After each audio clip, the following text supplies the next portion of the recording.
welcome to Meet Houston Missions and the Simmons and Fletcher Local Mission Podcast. This is Paul Cannon, your host, managing partner at Simmons and Fletcher. This podcast is a podcast to promote missions organizations that are out in the Houston area as well as nationwide, and helping people and giving people an opportunity to get involved and to serve. So if you've got a heart to serve, this is a good place to learn about places where you can serve. And if you have a missions that you would like to have promoted for free, then just send an email to pcannon@simmonsandfletcher.com and we'll be happy to get you scheduled. Today we have a very special guest, Allison Madrigal, the founder of and CEO of Rescue America, which was formerly known as Rescue Houston and began right here in our own backyard. She's going to tell us a little bit about not just the beginnings, but what they do and how you can get involved and be a part of this. So without further ado, Allison, tell us a little bit about Rescue America. Yeah, thank you, Paul, for having me on. It's great to be with you guys. And yeah, so Rescue America, we are an anti-trafficking organization. We are a 24/7 rescue hotline and emergency response for victims of sex trafficking now all over the nation. And so we got started, like you mentioned, back in 2014 as Rescue Houston. And the way we were birthed is I was actually in the corporate world, and God started stirring in my heart that I was supposed to be doing something different. Long story short, I ended up leaving my corporate job, and I really took a look at the anti-trafficking movement at large to understand, really from a funding perspective at that time, of what are the greatest needs on the landscape? And if we're going to fund something, what are we going to fund? And what I saw was there were a lot of groups doing outreach and awareness about the issue. And then there were great long-term care homes that are so needed for the survivors' aftercare. But there was not an efficient and effective way to get survivors out of their situation, assess, stabilize, and place them into those long-term care homes. You know, most people think, oh, well, that's law enforcement's job, right? Yes, law enforcement can help with that. But when you put yourself in the mindset of a victim and you understand what's going on in that victim's mind, they don't trust law enforcement, and they're not going to reach out for help. And so really that's how we were birthed, is putting all the puzzle pieces together and God bringing everything really to my plate that we needed to launch a local hotline. And now we're a national hotline. So yeah, that's a little bit about who we are. Well, that is awesome. You make some great points in there. It's unfortunate that a lot of the victims here are scared to death because they're afraid of being criminalized when they reach out to law enforcement or something like that. They're afraid they're going to be the ones arrested and they're going to be accused of being prostitutes when they're actually the victims. And then you also have the other problem that I think a lot of them come from different countries and may speak different languages, and just the ability and knowledge of who they can reach out to and who they can trust is a big issue when they come from some of these countries where their police is corrupt. But then also the problem is they may not understand our laws and our system in America. If they haven't been, it's not like they're getting free education when they're brought over here as slaves, So, So as a result, they don't know who to turn to. And so it's great to hear that there's organizations out there that are trying to give them an opportunity. Well, tell me a little bit about how you guys came about, because I know you guys started here in Houston as Rescue Houston. How did that come about? Yeah, so I had just left my corporate job. I was a property and casualty insurance broker, and God called me out. At the time, I thought I was going to start a for-profit company and just fund anti-trafficking work. So little did I know that through my journey, God would actually have me start an organization. But it really was through understanding the issue. I took about two years to really fully dive deep. I mean, the only thing I knew when I started was the word anti-trafficking. And when God opened my eyes to it, he opened it to when I was looking for mission trips to go on in India, and he showed me what was happening there, and then quickly revealed to me that it was happening in your own backyard. And so start in your own backyard. And so really it just led from one conversation to a meeting to another meeting. And back in 2012, 2013, when I was initially doing the landscape assessment and understanding the issue, there were really only three major faith-based organizations in Houston at the time that were focusing on the issue. And now, I mean, there's probably close to 20 or 30 organizations in Houston. So it's been amazing to see the growth, but back then it was really what is needed on the landscape. And so it became very clear again that there was, outreach happening and there was awareness going out to the general public. Elijah Rising was doing a lot of that. And then there were long-term safe homes such as Redeemed Ministries and Freedom Place for minors. But there was this gap where how do we actually get the victims out of their situation? And then when you understand, like when you look at the entire landscape of victims, right? I actually compare it to being an insurance broker. It's like you take everything out there and you match them with that best home. So depending on whether they're international or domestic or a minor or an adult, or they may be pregnant or they may have children, or they may need detox or rehab before they go to a safe home. So we're really the hotline that when they call in, we discern, are they ready to leave their situation? And we can talk a little bit more about that, and then place them on that best healing journey where they're going to be able to address their mind, their body, and their spirit for the healing, because we're created a tri-being of a mind, body, spirit. And so we've got to address all those intricate parts of healing to really live in full freedom and the destiny God has planned for you. Wow, that is awesome. So that started out right here in Houston. How is it that it blew up and expanded across the nation like it has? Yeah, so we started in Houston in 2014. And in 2019, about 5 years later, we had only distributed the hotline number in Houston, mainly through our partner, Elijah Rising. So they go out and do outreach on the streets, the brothels, the cantinas, and we distribute the hotline through our outreach hubs. And I can talk a little bit more about that. But we had been getting the hotline number out, and in 2019, all of a sudden we were starting to get phone calls from all over the nation. And so we didn't plan on receiving phone calls from all over the nation, but it organically happened.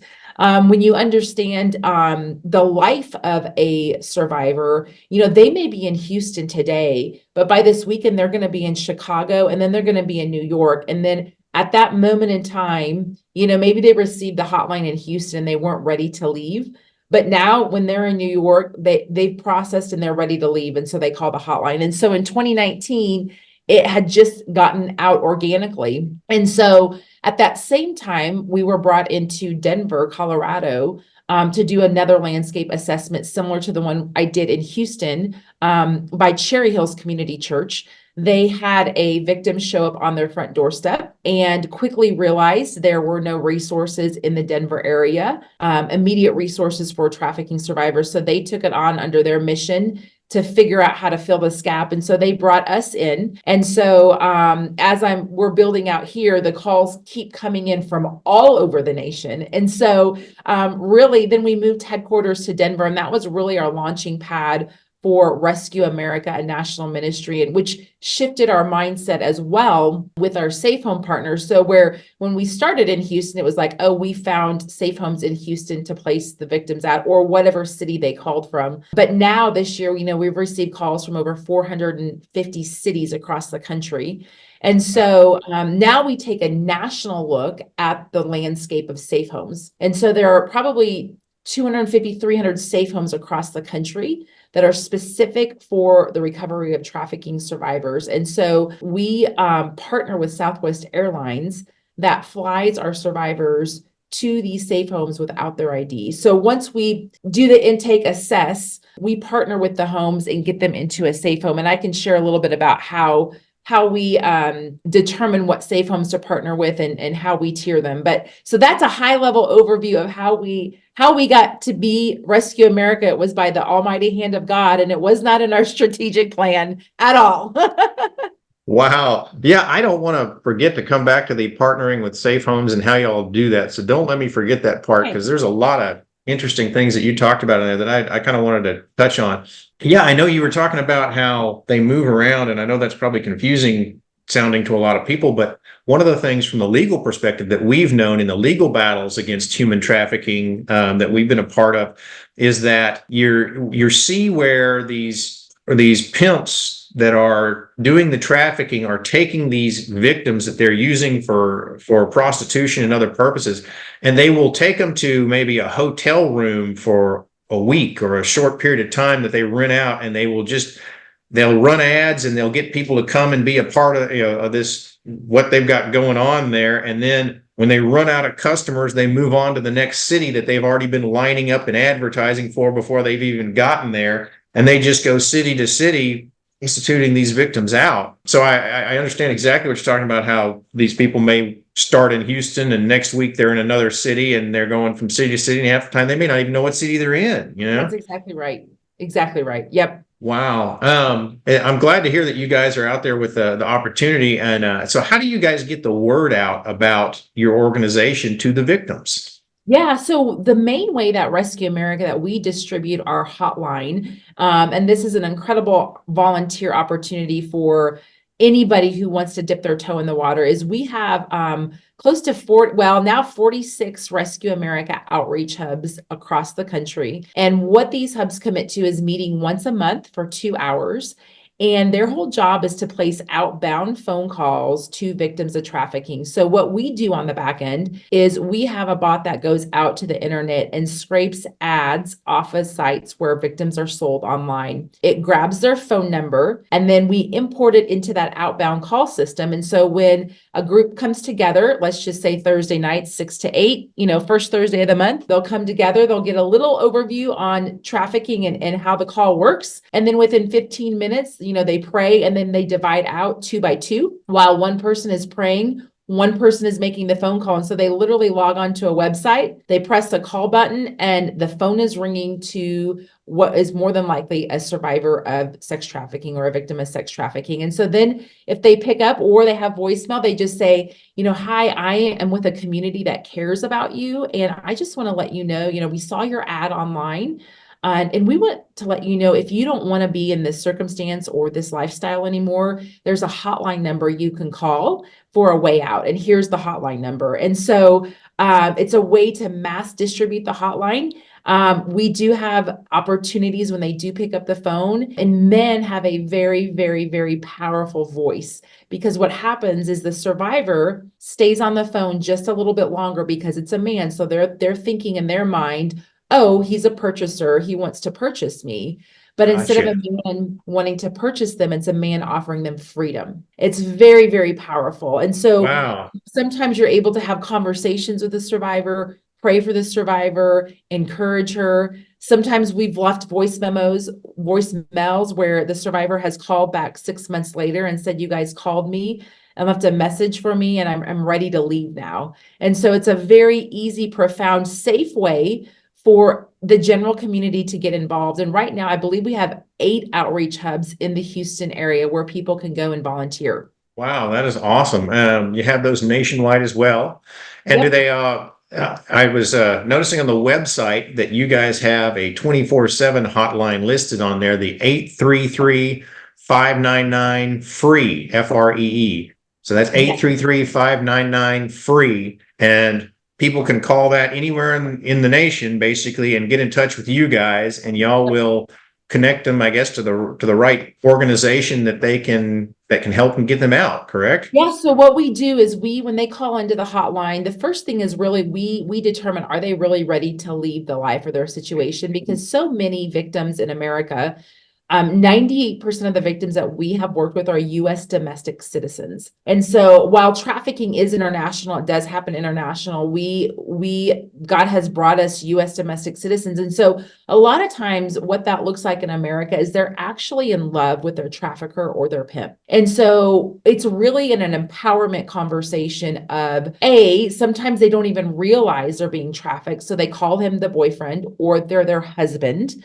And so it's an empowerment conversation of helping them understand what's going on, and then helping them understand there are resources and there are safe homes out there for their healing journey. And so once we determine if they're ready to leave their situation, we will strategize. If they haven't already left their situation, sometimes they're in a domestic violence shelter or they're sleeping on a friend's couch. But if they're in his apartment, we strategize with them how to get them out. So is he going to be at the grocery store, or is he going to the gym? And then we send an Uber to pick them up. And then we do place in hotels if they need a stay from the time we get them out till that safe home. So once we get them out, we start looking for that safe home placement. So we have Gotcha. partners all over the nation. And typically that process takes anywhere from 2 to 7 days, depending on how quickly the homes are, if they have beds available, how quickly they're responding.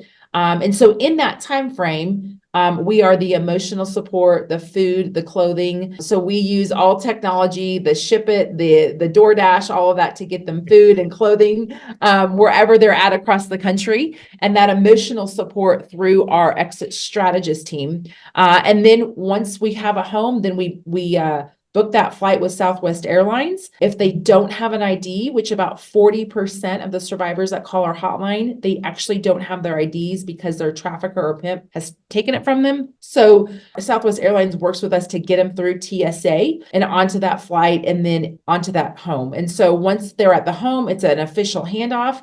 And now that safe home is running with their whole aftercare healing journey. Wow. So thought I had when you were talking about all this stuff, do you have a need for, I guess, bilingual or multilingual people to make these phone calls in light of the different cultures that are here in America that are in this victimization? Absolutely. Yes, we do. Most of our callers are English speaking, but we do have a Spanish script that people can play on the outbound phone call. But yes, if you are Spanish speaking or a different language, we can absolutely use you as well. On the hotline end side of things, we do partner with a interpretation service that has over 200 languages that will be in the interpretation for us as well. Oh, that's awesome. That's awesome. Well, that's neat. So there's an opportunity that's always there for people who are multilingual, it sounds like, but even just people who straightforward English, if that large of a percentage of your people are local USA, then that's wonderful. I wonder if that has if part of the reasoning for that is that at least the American people who are victimized they're easier or they have an easier time reading and understanding the ads that they see for your hotline and that sort of thing versus people who may not speak the language.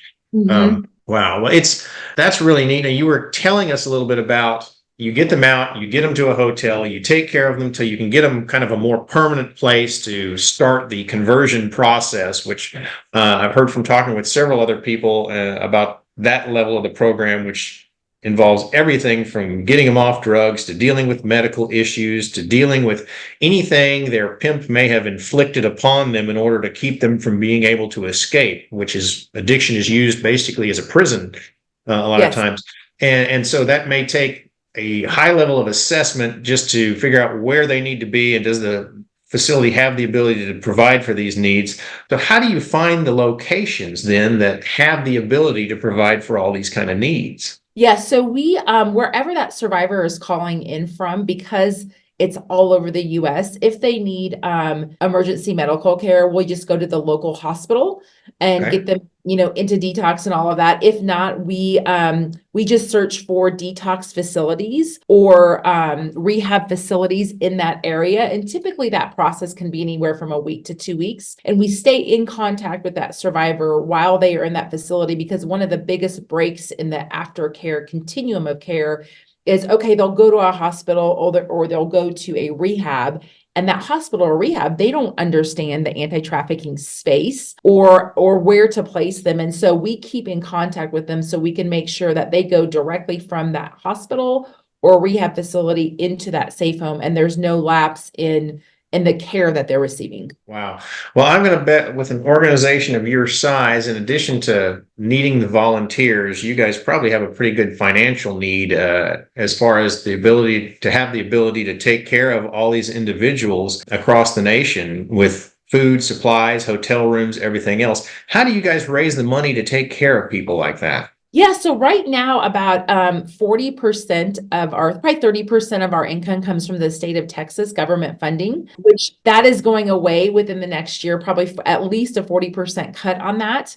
And so right now we are calling the church to action. So right now the church only funds about 4% of our total budget. And so we know God's A plan is for his church to fund his mission.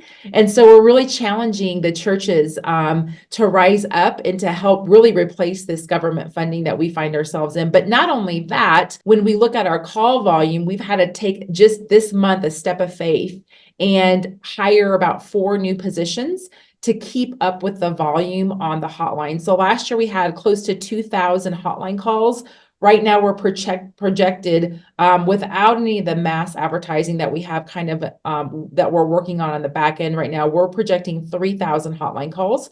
And so right now we've had to add an additional 20,000 to our monthly spend just to keep up with our call volume. And so, the way God has had us build the organization is, and I'm like, Lord, can we do it a different way? But he's never had us do it a different Please. way. He's like, okay, if you need the people, if you need the position, and I'm bringing you the people, hire them first, and then I will provide the funding. So it's always a leap of faith, Faith first.